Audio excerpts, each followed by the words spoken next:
dans un même lieu, le cours se déroule, le cours s'achève et on revient comme ça par séquence.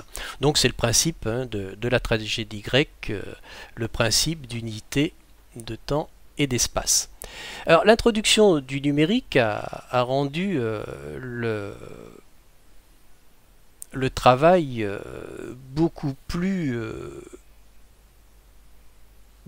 complexe au sens où, et c'est ce que souligne le rapport Bardy-Bérard, il constate la porosité de la salle de classe. Alors ce qui est symbolisé par le trait en discontinu, petit à petit on a vu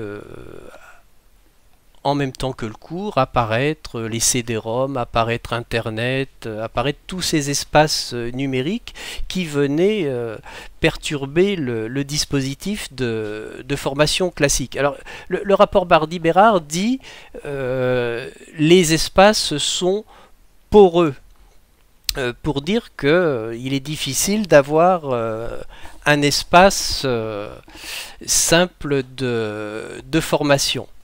Alors je pense que nous sommes en 2013 et on ne peut plus vraiment parler de porosité de l'espace de formation.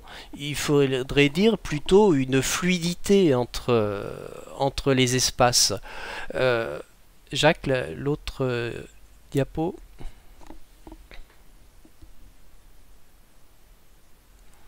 Oui, parce que la porosité, si on reprend la définition scientifique, on dit que ça correspond au volume relatif des vides présents dans la roche ou le rapport des volumes des pores d'un corps au volume occupé par ce corps. C'est-à-dire qu'il y a un rapport entre le plein et le vide. Donc ça veut dire qu'il y a une forme, la porosité, on retient. Là, les nouveaux espaces, dans les dispositifs de formation, le tuteur et l'apprenant vont passer de l'espace réel à l'espace virtuel sans limite. On voit bien qu'entre 2000